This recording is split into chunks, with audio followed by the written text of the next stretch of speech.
On this day, 2.5 centuries ago, our forefathers gathered for the second time in as many years for a national day of fasting and prayer.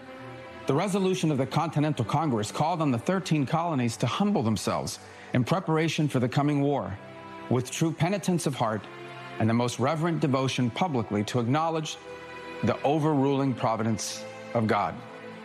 In 3.5 months' time, the colonists would be in open revolt against the most powerful empire in the history of the world. Many, on both sides of the Atlantic, thought their cause was a suicide mission. The founders were not naive men. They knew their lives were on the line.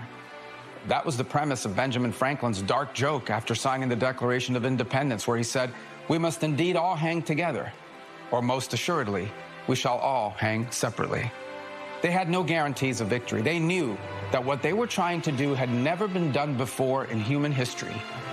But with the dark storm clouds of war looming on the horizon, they did what Christians have always done, across place and time for 2,000 years.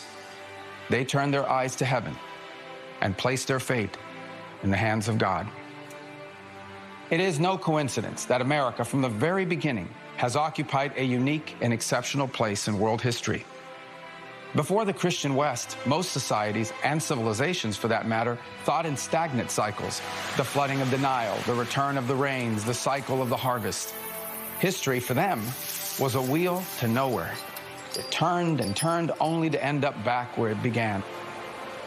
But our faith calls us outwards into the limitless darkness of the unknown. It tells us to go forth and preach the gospel to the world as a witness unto all nations, unto the ends of the earth. From that command came America. Our nation, more than any other in history, was shaped by this Christian idea. We saw it at work already in 1630, more than a century before the Revolution, when John Winthrop stood on the deck of the Arabella in the middle of the Atlantic Ocean and preached a sermon to his fellow Puritan colonists. "We shall be as a city upon a hill," he told them. "The eyes of all people are upon us." That same faith pushed America further to new frontiers. It was the engine of westward expansion. Who will respond to the call from beyond the Rocky Mountains, one reverend wrote in a public message to the American churches in 1833, calling for a wave of missionaries to leave the comforts of civilization and spread the gospel in the wilderness. Countless Americans answered that call. It was the same faith that was at work when Samuel Morse sent the first long-distance telegraph message in 1844. His message was a verse from the book of Numbers: "What hath God wrought?" And on Christmas Eve of 1968, 3 American astronauts orbited the moon.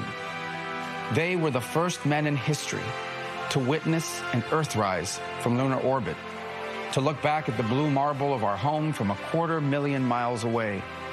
The world was watching. It was the largest television audience in the history of the world up to that point. And what did they say? They opened the book of Genesis. In the beginning, God created the heavens and the earth.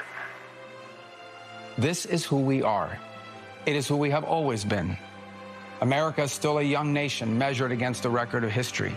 And from the beginning, we have carried the belief that our country represents something new in the world.